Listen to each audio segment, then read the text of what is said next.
Let's run the floor around the action in the NBA's playoff bubble yesterday. Celtics finish off a sweep of the Sixers with a 4-point win. Kemba Walker 32, Jason Tatum 28 plus 15 boards.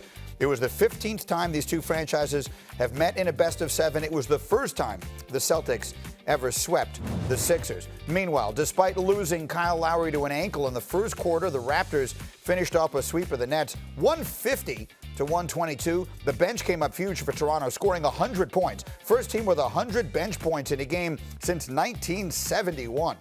Elsewhere, dueling 50-point performances for the first time in playoff history. Jamal Murray scored a Nuggets playoff record 50, but it wasn't enough. Donovan Mitchell finished with 51 in the win. Mitchell joins Allen Iverson and Michael Jordan as the only players with multiple 50-point games in a single series in postseason history. More importantly, Jazz are up 3-1 in the series. And then there's Luka.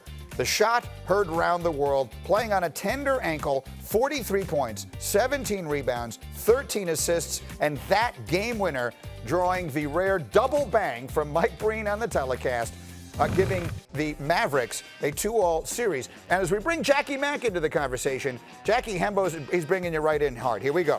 Who was the last player to record multiple 40-point games in his first playoff series, as Luka has now done? So I'm the worst ever at trivia, and I suppose my answer is too obvious. I would guess LeBron James. That can't be right. So let's go in the Wayback Machine, and you mentioned Iverson. I'll go with Iverson. Don't talk yourself out of the answer. LeBron James was right. LeBron James was correct. I feel better. You know what? I feel better. I'm counting that. I don't care what Hembo says. I'm counting that as right. To me, Jackie Mac got it right. So let's talk about this. Again, you've been covering the league for a really long time. I mean, short term and long term. What are we seeing in this playoff debut for Luka Doncic? Oh, it's just so special. It's such a clutch shot. I mean, in recent history, it reminds me of, the Ray Allen corner shot, tippy toes. If he steps down, he's out of bounds. That was a great shot. Kyrie Irving. I mean, we've been watching some amazing basketball with Donovan Mitchell and Jamal Murray. If you want to go in the Wayback Machine again, I can remember a game where Larry Bird hit a game winner against Portland. Greeny, he was already running to the locker room before it went in. He didn't even wait to see if it went in. But what this reminds me of most is the famous shot that Michael Jordan hit over Craig Elo and the Cleveland Cavaliers, and here's why. Because believe it or not, there was a time when people questioned whether Michael Jordan was just a great talent that wasn't going to ever win anything. And of course, we know now that's silly, but that shot put him in a different category. I feel this way about Luka too. Do you realize, as great as Luka has been and as entertaining as he is, this is the first time ever that he's hit a game-winning shot in the final minute of regulation or overtime when his team is tied or trailing. One of the major flaws of the Mavericks all year has been the inability to close games. Now Luka's taking care of that.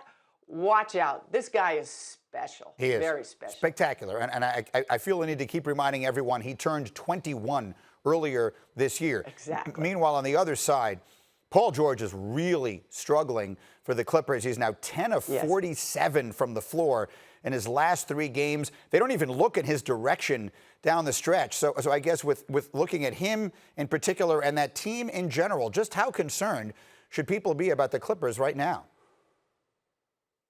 Well, I think you have to be concerned somewhat about Paul George, but here's the difference between him and, say, Lou Williams, who went off for 36 for the Clippers. He's a professional scorer. Paul George does a lot of other stuff. He's an elite defender. He rebounds the ball. He assists. So if I'm Doc Rivers, I'm telling Paul George, don't worry about the shots.